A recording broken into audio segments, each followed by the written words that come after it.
추수감사주일입니다. 한 해 동안 베푸신 은혜를 생각하면서 감사로 예배드리는 주일입니다. 이런 면에서 이 추수감사주일은 우리 신앙생활에 아주 큰 의미가 있는 주일입니다. 예배드릴 때 결정적으로 중요한 것은 감사이기 때문이에요. 감사가 빠진 예배, 그는 절대 하나님께 상대될 수가 없고 하나님의 기쁨이 되지 못합니다. 그래서 이 추수감사주일의 의미가 깊은 것이지요. 시편 50편 23절에 감사로 제사 드리는 자가 나를 영화롭게 하나니 그랬어요. 감사로 제사 드려야 하나님이 기뻐하신다는 겁니다. 그 행위를 옳게 하는 자에게 내가 하나님의 구원을 보이시리라 그랬죠. 여러분, 감사로 제사 드리는 것이 제사 드리는 행위를 옳게 하는 것이라는 거예요. 그래서 하나님을 영화롭게 하는 자가 된다는 겁니다. 천천의 순양이나 만만의 강수 같은 기름보다도, 다시 말해서 어떤 거금의 헌금보다도 감사라는 헌금, 감사라는 예물, 그것이 중요하다네요. 그게 그 감사라는 예물로 예배드리는 자가 하나님을 기쁘시게 한다 그랬어요. 그런 자를 하나님이 주목하시고 동행하시고 어떤 어려움 가운데서도 구원하신다는 거지요. 똑같은 제사인데 하나님께서 가인의 제사는 받지 않으셨고 아벨의 제사는 받으셨지요? 왜 그랬습니까? 어디서 그런 차이가 난 거예요? 이 시편 기자의 말로 하면은 가인은 그 행위를 옳지 않게 한 것이고 아벨은 그 행위를 옳게 한 것입니다. 다시 말해서 가인은 열심히 제사 드렸지만은 감사로 제사 드리지 않았어요. 아벨은 하나님의 베푸신 은혜에 감사하면서 감격스럽게 제사 드렸던 것입니다. 그 차이예요. 예물 차이가 아니고 예배드리는 자의 그 마음가짐, 그 자세, 삶의 태도, 이것에 의해서 결판이 났던 것입니다. 여러분, 감사를 잃어버리는 순간 우리의 영혼이 힘을 잃고 우리의 신앙이 퇴보한다는 것을 잊지 마셔야 돼요. 그리고 우리 하나님이 그런 감사가 빠진 예배는요 절대 기뻐하지 않으신다는 것을 잊지 말아야 됩니다. 그래서 우리는 하나님께 나아갈 때마다 감사로 예배드리는 모습을 잃지 말아야 돼요. 그런 자가 그 예배의 행위를 옳게 하는 자인 것입니다. 자, 그렇다면 진정한 감사는 어떤 감사겠어요? 참된 감사는 감사할 조건이 있어서 감사하는 것이 아니죠. 그런 감사는 믿지 않은 사람들도 얼마든지 감사합니다. 사업이 잘 되니까 출세해서 대학 시험 잘 봐가지고 그래서 감사한다. 그 정도는 세상 사람도 다 하는 거예요. 하나님이 기뻐하시는 감사는 조건 없이 오직 하나님 한 분만으로 감사할 수 있는 그런 감사예요. 무슨 일을 만나든지 어떤 고난이나 핍박 속에서도 하나님을 절대 신뢰하는 자에게서 나오는 감사가 진정한 감사인 것입니다. 이런 감사를 드리는 자를 오늘 하나님이 찾으시고 기뻐하시는 것이죠. 밀레가 그린 만종이라는 유명한 그림이 있잖아요. 서산에 해 그림자가 들이올 때 들판에서 일하던 젊은 부부가 두 손 모아서 하나님께 감사 기도 드리는 장면이잖아요. 저는 그 그림을 볼 때마다 가슴이 뭉클해집니다.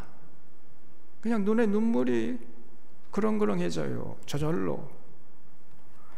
아니, 저 같은 사람도 이렇게 감동하는데 상당히 제가 이 감정이 메마른 사람이거든요. 이런 저 같은 사람도 감동을 받는데 우리 하나님이 얼마나 감동을 받으시고 기뻐하시겠느냐가 말입니다. 예수 믿는 자들은 언제 어디서나 어떤 형편 속에서도 하나님을 향한 감사를 잃지 않아야 하는 것이죠.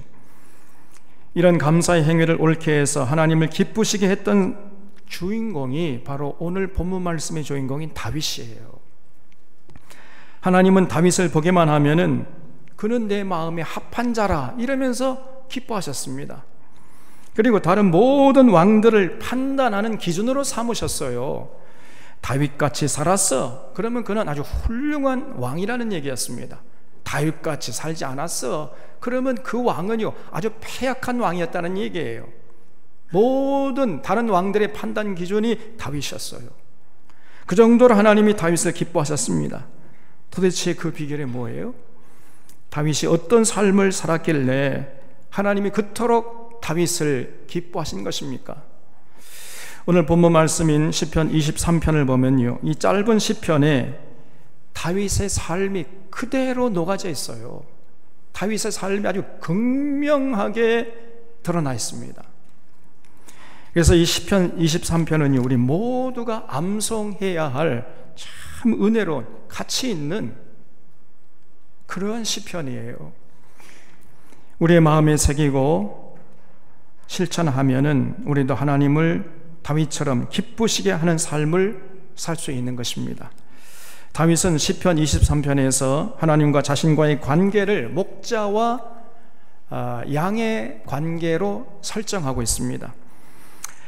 근데 이거는 그냥 관념적인 그런 차원에서 한 얘기가 아니고 자신의 삶의 처음에서 우러나오는 고백이었어요. 다윗은 어렸을 때부터 양을 치는 목자였죠. 다윗의 직업이 원래 뭐였습니까? 양치는 목동, 양치는 목자였잖아요. 목자.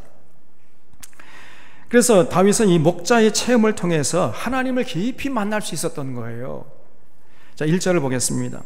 여호와는 나의 목자시니 내게 부족함이 없으리로다. 그가 나를 푸른 초장에 누이시며 쉴만한 물가로 인도하시는도다. 내 영혼을 소생시키시고 자기 이름을 위하여 의의 길로 인도하시는도다. 그랬죠? 다윗이 자신과 하나님과의 관계를 양과 목자의 관계로 설정하면서 자신은 양으로서 여호와가 내 목자시니까 나는 아무런 부족함이 없습니다, 이렇게 고백하고 있잖아요. 네, 다윗도 목자였을 때 성실하게 양을 푸른 초장으로 인도하고 쉴만한 물가로 인도했던 경험이 있습니다. 다윗이 누가 보든지 말든지 그 양을 맡긴 주인이 사례를 얼마 하든지 말든지 그 전혀 상관하지 않고 최선을 다해서 양을 돌보고 섬기고 푸른 초장으로 쉴만한 물가로 인도하느라고 이 다윗은요 하루도 쉴 날이 없었어요. 그랬더니 양들이요 그걸 알아주는 거예요. 양이 다윗만 보기만 하면 이 다윗이라는 목자가 다 알아서 푸른 초장으로 쉴만한 물가로 우리를 인도해 주는구나, 이렇게 이 양들이요 다윗을 보기만 하면은 안심하고 다윗의 뒤를 졸졸 따라오는 것을 체험했던 거지요. 양들이요 다윗을 보기만 하면 아무런 부족함을 느끼지 못했기 때문에 그냥 들판에 들어 눕는 거예요. 다윗을 보기만 하면. 양들은요 굉장히 근시입니다. 근시. 1m 앞도 잘 못 봐요. 그래서 이 목자를 보기만 하면 안심하고 그냥 땅에 들어 누워요. 그런데 목자가 보이지 않으면 불안해합니다. 양들이 이게 땅에 눕는다는 것은 쉬운 일이 아니에요. 뭔가 만족할 때 땅에 눕는 거거든요. 절대 불안하거나 부족함이 있으면 눕지 않습니다. 근데 다윗을 보기만 하면 안심하고 그냥 들판에 누워버리는 거예요. 저 목자가 다 알아서 해주겠지 그래 안심하는 것입니다.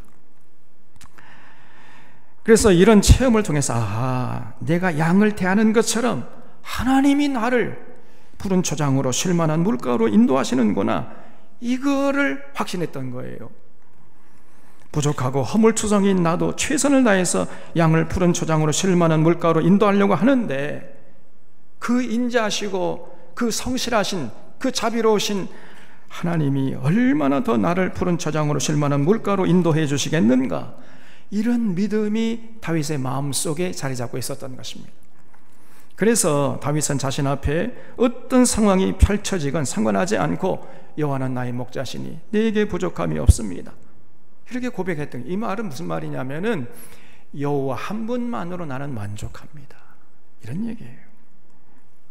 우리도 다윗처럼 여호와는 나의 목자시니 내게 부족함이 없으리로다, 이런 고백이 늘 우리 마음속 깊은 곳에서 우러나와야 하는데, 그것이 정상인데 근데 우리는 그렇지 못합니다.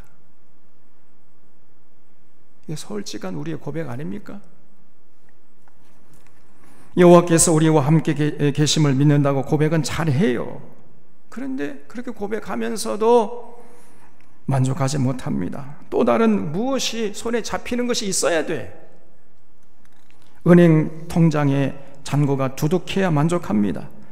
적어도 집 한 채는 있어야 하고 고급 승용차가 있어야 하고 남편 승진해야 되고 아이들은 명문 대학에 턱턱 붙어야 돼. 그래야 만족하는 거예요. 그렇지 못하면 만족하지 못합니다. 여호와 한 분만으로 만족한다고 해놓고는 실제로 삶에서는 그렇게 안 살아요.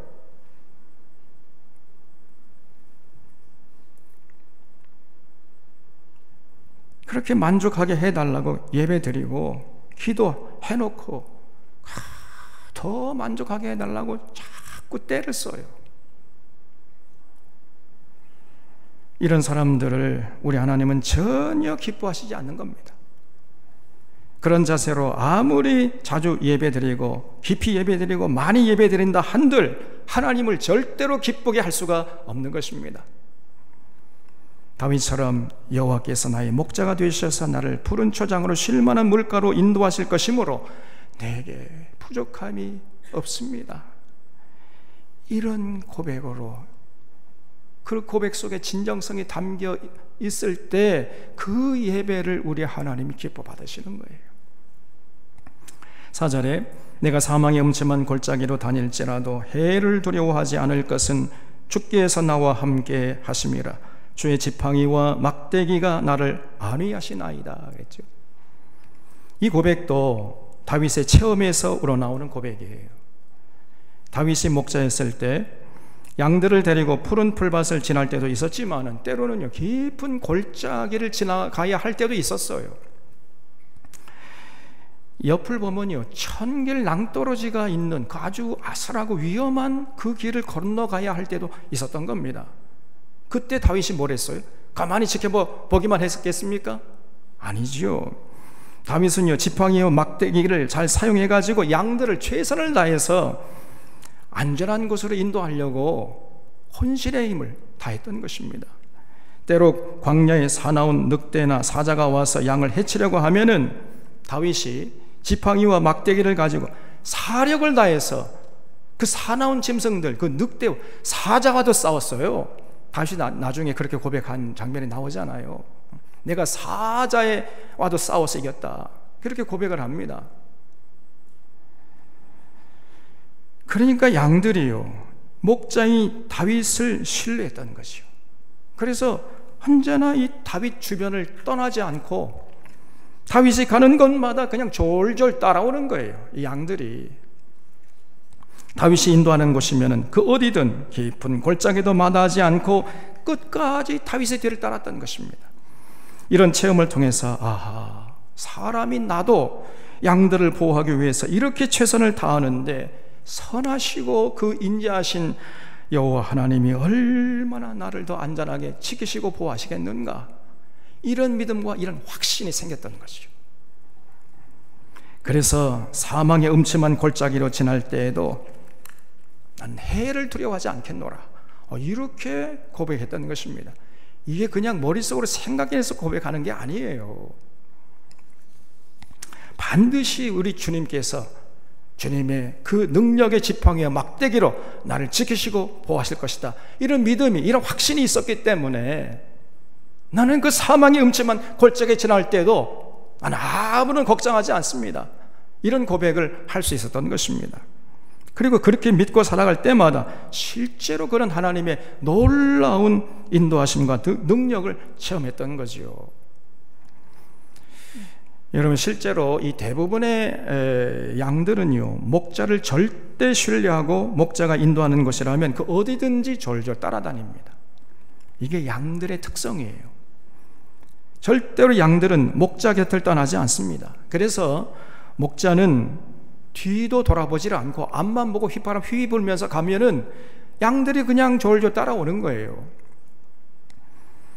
그러면 참 그 목자들이 얼마나 편합니까? 근데 염소들은 그렇지 않아요. 염소는요, 절대로 앞만 보고 걸을 수가 없습니다.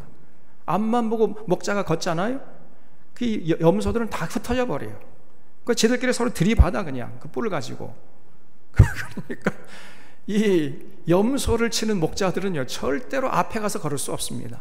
항상 뒤에서 회초리를 가지고 그냥 몰아가는 거예요. 양들은 그렇게 할 필요가 없습니다. 양들은 그냥 지팡이 하나 딱 쥐고 목자가 앞에 가서 앞으로 걸어가기만 하면은 그냥 사생결단하고 목자를 따라와요. 이게 양입니다, 여러분. 제가 성지 순례하면서 경험한 것인데, 제가 이제 팔레스틴 그 땅을 가다가 들판에 이제 목자들이 양을 치는 것을 봤는데, 그 목자들이 길을 가다가 서로 겹치는 현상을 제가 봤어요. 그때 저는 생각할, 야, 이게 저렇게 겹치다 보면은 누구의 양인지 어떻게 할까? 그게 저는 걱정이 됐어요.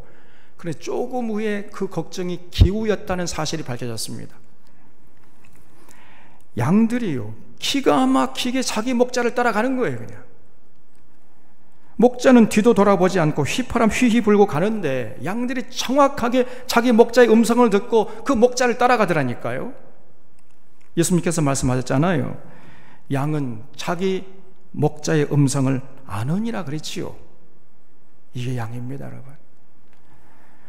그래서 목자가 가는 길이라면 그 길이 골짜기든지 험산줄령이든지 상관하지 않고 안심하면서 그 목자 뒤를 따라가는 것입니다. 이것이 양들인 우리들이 목자 되시는 여호와 하나님 앞에 취해야 할 도리임을 우리 사랑하는 사론의 교우들은 잊지 마시기를 바랍니다. 우리가 인생 살다 보면요, 온갖 종류의 꽃들이 만발한 꽃길을 걸을 때도 있지만은, 그러나 인생 살다 보면요, 사풍 불고 피바람이 몰아치는 그런 길을 가야 할 때도 있는 것입니다. 만사가 뜻대로 되지 않는 이런 시절도 있고, 인생의 깊은 골짜기에서 실패를 맛보고 좌절감에 빠질 때가 있는 거예요. 이게 인생입니다, 여러분. 모든 인생에는 오르막이 있는가 하면 내리막이 있어요. 산 정상에 설 때도 있지만 깊은 골짜기를 지나가야 할 때도 있는 것입니다. 인생길은 본질적으로 고속도로를 걸어가는 것이 아니라 험산줄령을 넘는 것임을 잊지 마셔야 돼요. 여러분, 늘 평탄한 인생, 고속도로 같은 인생은 세상에 없습니다. 그런 인생은 또 절대로 행복할 수가 없어요. 또 가치 있는 인생도 될 수가 없고, 깊은 인생의 맛을 느낄 수 있는 인생도 되지 못합니다. 그런 인생 부러워할 필요가 없다니까요. 그래서 우리 인생은 기본적으로 고속도로가 아니라 험산줄령을 넘어야 한다는 것을 잊지 마셔야 돼요. 솔로몬이 이것을 간파한 것입니다. 그래서 형통한 날에는 기뻐하고 곤고한 날에는 생각하라. 하나님이 이 두 가지를 병행하게 하사 사람으로 그 장래일을 능히 헤아려 알지 못하게 하셨느니라. 이렇게 간파한 거예요. 인생에는 형통한 날이 있는가 하면요, 곤고한 날이 있는 것입니다, 여러분. 온누리의 비가 골고루 내리듯이 모든 인생에게 때로 굳은 날들이 찾아와요. 아무리 믿음이 좋은 사람이라 할지라도 때로 고통스러운 날들이 찾아오는 것입니다. 다윗같이 위대한 믿음의 사람도 예외 없이 험산줄령을 넘었어요. 산 정상에서 세상을 호령할 때가 있었는가 하면 사망의 음침한 골짜기에서 헤맬 때도 있었던 것입니다. 다윗이 젊은 날 골리앗을 물리쳐서 백성들의 사랑을 한 몸에 받은 적이 있었잖아요. 그러다가 사울에게 미움을 받아가지고 10년 이상을 밤낮으로 도피 생활을 해야 했어요. 오늘 죽을지 내일 죽을지 모르는 그런 상태에서 그 불안감에 떨면서 10년 이상을 도피 생활을 해야 했던 것입니다. 그러다가 우여곡절 끝에 이제 통일 왕국의 왕이 되었지만은 이번에는 이 셋째 아들 이 압살롬이라는 자가 쿠데타를 일으켜가지고 사망의 음침한 골짜기를 지나야 할 때가 있었던 것이에요, 여러분. 그래서 다윗의 인생을 돌아보면은 아름다운 꽃길을 지날 때도 있었지만은 사망의 음침한 골짜기를 지날 때도 많았어요, 다윗이.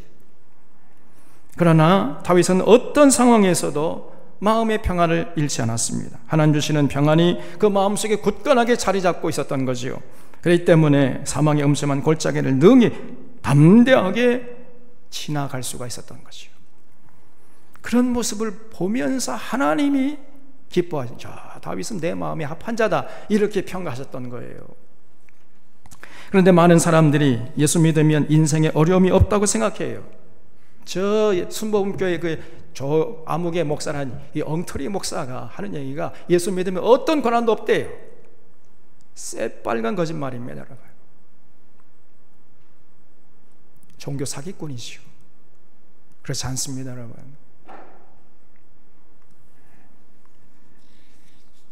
많은 사람들이 그런데 영향을 받아가지고, 또 그건 달콤하잖아요. 듣기 좋은 말이잖아요. 누구나 다 그런 삶을 원하지만은 그것이 현실이 아니라니까요. 그래서 많은 사람들이, 많은 교인들이 그저 예수 믿으면 굳은 날이 없어야 되는 것이고 언제나 화창한 날만 계속되어야 한다고 생각을 해요. 언제나 고속도로 같이 쭉 뻗은 평탄한 길을 달리고 싶어 합니다. 그런 믿음으로 살기 때문에 조금 인생에 좀 어려움이 닥치고 인생의 그 깊은 골짜기를 지날 때가 되면은요, 금방 그냥 실망하고 낙심하고 좌절하고 원망하고 그냥 불평하고 이렇게 되는 거예요. 그 신앙이 기본적으로 잘못된 것입니다. 그러면서 그냥 근심하고 걱정하고 밤잠을 이루지 못해요. 믿음 생활을 잘못해서 지금 내가 인생의 골짜기를 지나고 있다, 뭐 이렇게 생각하니까요. 물론 우리가 살다 보면 그런 경우가 대부분이지만은, 그러나 그렇지 않은 경우도 많이 있는 것입니다, 여러분. 오히려 하나님의 뜻을 위해서 앞장서다가 고난당하고 핍박당하면서 사망의 음침한 골짜기를 지나갈 때가 있는 거예요. 이게 세상이고 이게 인생인 것입니다, 여러분. 그래서 믿음 생활 잘한다고 고통이 없는 것이 아니고요, 그 사망의 음침한 골짜기 그 지나가는 그런 일이 절대 없다, 이렇게 주장한다는 이것처럼 사악한 말이 없는 것이에요. 아무리 믿음이 좋은 사람이라 할지라도 험산줄령은 넘어야 되는 것이고, 때로 깊은 골짜기를 지나야 하는 것이고, 가파른 길을 힘겹게 올라가야 할 때도 있는 것입니다, 여러분. 근데 이렇게 고난이 찾아오지만 믿음의 사람들에게는요, 다른 점이 있어요. 그 고난을 능히 이겨낼 수 있는 내적인 힘과 강인함이 있다는 사실입니다. 이게 다른 거예요. 참된 믿음은 고난과 시련을 없애주는 것이 아니라 시련 속에서도 참된 평안을 누리게 해주는 것입니다. 인생의 험산줄령을 고속도로로 만들어주는 것이 아니고, 인생의 험산줄령을 우리 주님과 함께 너끈히 이겨내게, 넘을 수 있도록 만들어주는, 이게 진짜 믿음이에요, 이게. 그러므로 믿음의 사람들은 고난과 시련이 오면 올수록 오히려 더 인생이 깊어져요. 오히려 그 인생이 참 평안과 자유함을 누리는 전화위복의 기회가 되는 것입니다. 5절에 주께서 내 원수의 목전에서 내게 상을 베푸시고 기름으로 내 머리에 바르셨으니 내 잔이 넘치나이다 그랬죠. 참으로 감동적인 고백입니다. 다윗은 원수들이 쳐들어와서 자신을 둘러싸고 진을 칠 때마다 하나님이 개입하셔가지고 이것들이 말이야 내 사랑하는 다윗을 너희들이 어떻게 도모하려고 그래? 하나님이 직접 개입하셔서 그 원수들이 보는 앞에서 상을 차려주시고 기름으로 머리에 바르시는 이런 체험을 수도 없이 했어요, 다윗이. 이런 체험이 있었기 때문에 지금 이렇게 고백하는 이 순간에도 이 다윗의 원수들이 쳐들어와서 두 눈 시퍼렇게 뜨고 살기가 등등한 가운데 다윗을 둘러싸고 있는 거예요.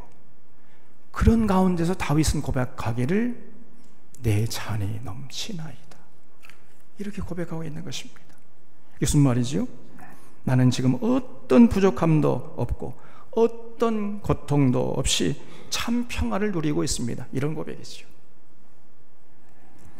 지금 현실은 삭풍이 불어닥치고 있는데 다윗의 마음에는 훈풍이 불고 있고 승리의 개가를 높이던 개선장군처럼 내 잔이 넘치나이다, 이렇게 고백하고 있는 거예요, 여러분. 하나님을 절대 신뢰하는 데서 오는 평안이 있었기 때문에 이런 고백을 할 수 있었던 것입니다. 이것이 하나님께 드릴 수 있는 최고의 감사가 아니겠어요? 그러니 이런 모습을 보는 하나님이 다윗을 보기만 하면 그냥 기뻐하시면서 내 마음에 합한 자다, 이렇게 평가하셨던 것이죠. 6절에 내 평생의 선하심과 인자심이 정녕 나를 따르느니 내가 여호와의 집에 영원히 거하리로다 그랬죠. 하나님이 자신을 따라오시되 선하심과 인자심으로 따라오실 테니 내가 여호와의 집에서 영원히 거할 것이다, 이렇게 고백하고 있어요. 여기서 이 따른다, 거기 주쳐 주십시오. 정녕 반드시 나를 따르리니 그랬죠. 반드시 나를 따르리니. 이 따른다는 히브리 말은요, 라다프라는 말인데 이 말은 원래 추적하다라는 뜻이에요. 추적. 미사일 쏘면요, 그 목표가 가는 곳을 추적해 가잖아요. 목표가 가는 곳을 따라가면서 미사일은요, 자기 궤도를 수정해요. 자기 궤도를 수정하면 계속 컴퓨터가 내장되어 있기 때문에 자기 궤도를 수정하면서 그 표적이 가는 곳 따라가가지고 결국은 맞추는 게, 그게 미사일 아닙니까, 여러분? 그렇게 하나님이 다윗을 따라오시더라는 거예요. 궤도 수정하면서. 하나님이 다윗이 가는 곳이라면 어디든지 따라가셨던 거예요. 벌 주려고 따라간 게 아니고 선하심과 인자심을 가지고 어떻게 하든지 간에 다윗을 지키고 보호하기 위해서, 상을 주시기 위해서 따라오시더라는 이런 체험을 했던 사람이 다윗입니다. 다윗이 하나님을 절대 신뢰하고 하나님이 인도하시는 대로 이렇게 실천하면서 살아가니까 이번에는 하나님이 다윗이 어디를 가든지 상관하지 않고 다윗이 가는 곳이라면 이번에 이제 하나님이 따라가시는 거예요. 하나님의 선하심과 인자심을 가지고 따라가시더라. 이런 체험을 했던 사람이 다윗입니다. 여러분, 이런 분이 우리가 믿는 여호와 하나님이세요. 하나님 한 곳에 고정된 분이 아닙니다. 정말 하나님 사랑하고 하나님의 뜻에 순종하려고 어떤 고난이 와도 핍박이 와도 절대로 하나님 뜻을 외면하지 않고 하나님의 뜻대로 살아가려고 하는 그런 자를 주목하고, 그런 자가 가는 곳마다 궤도 수정해가지고 하나님이 따라가시는 거예요. 하나님의 선하심과 인자하심을 가지고. 다 동의하시죠? 그런 분이 우리가 믿는 하나님이세요. 이런 하나님을 체험했던 사람이 다윗입니다. 오늘 추수감사주일을 맞이해서 샤론의 교우들도 다윗과 같은 고백으로 하나님께 예배 드릴 수 있기를 바랍니다. 어떤 상황에서도 사망의 음침한 골짜기를 지날 때에도 내 잔이 넘치나이다, 이런 최고의 감사로 예배하는 자가 될 수 있기를 바랍니다. 그런 자가 그 행위를 옳게 하는 자예요. 제가 오늘 주보에 썼습니다마는 정연희라는 여류 소설가가 쓴 내 잔이 넘치나이다 라는 제목의 소설인, 이건 넌픽션 소설이에요. 맹의순이라는 그 소설을 보면 그 주인공이 이름이 맹의순인데 이 사람은 실제 인물입니다. 그 실제 인물을 모티브로 쓴 소설인데 맹일손이라는 사람은 6.25 전쟁 때에 당시 신학교를 다니는 신학생이었습니다. 맹일손이 이제 피난하던 중에 이제 공산당으로 몰려가지고 억울하게 이제 잡혀가지고 거제 수용소에 갇히게 되었어요. 그런데 얼마나 억울합니까, 여러분? 그런데도 이 맹일손은요, 낙심하지 않고 그 열악한 환경 속에서 자신의 할 일을 찾아서 이제 하기 시작했는데, 그 일이 뭐였냐면요, 수용소 안에 부상당하고 피 흘리고 있는 그 중공군 포로들을 섬기는 그 일을 했던 거예요. 그 포로로 잡혀와가지고 다리가 부러지고 피 흘리고 뭐 지금 죽어가는 그것도 중공군이야. 거제 포용소는 이제 그 공산당 또 그다음에 중공군 그런 사람들을 모아놓은 수용소 아니었습니까? 그런 사람들을 위해서 온 몸으로 하루 종일 그들을 섬겼습니다. 그 피가 흘린 피를 다 닦아주고 그 옷을 입혀주고 그냥 누워가지고 거동하지 못하는 환자들 전부 다 대소만 받아내고 이런 일을 했던 사람이 맹일손이라는 사람이에요. 그러다가 이제 2년 후에 누명이 벗겨져서 석방이 허락되었지만은 그는 석방을 거부했습니다. 나갈 수가 있음에도 불구하고 나는 여기 그냥 남겠습니다. 그는 친구에게 보낸 편지에 이렇게 썼어요. 나로 하여금 이곳에 있도록 허락하신 하나님께 감사할 뿐이라네. 내가 이곳에 남아있는 것은 결코 희생이 아닐세. 이곳에 있는 형제들 중에서 나 같은 부족한 것을 필요로 하는 이들이 적지 않으니 얼마나 감사한 일인가. 그러면서요, 그는 수용소를 나갈 수 있었음에도 불구하고 수용소에 남았습니다. 그래서 그 참 피 흘린 중공군 환자들을 돌보다가 그만 과로를 못 이겨서 세상을 떠났는데, 그때 그의 나이가요 몇 살이냐? 27살이었어요. 27살. 지금 여기 앉아있는 청년들보다 더 나이가 어린 시절에 그렇게 의롭게 살다가 죽었습니다. 그의 장례 예배에서 어느 중공군 포로가 대표로 추모사를 했는데요, 눈물이 앞을 가려서 읽을 수가 없어요. 눈물이 앞을 가립니다. 우리의 모습과는 완전히 딴판이에요. 우리 한국계 교인들이 신앙생활한 이 모습과 너무나 딴판이란 말이에요. 이게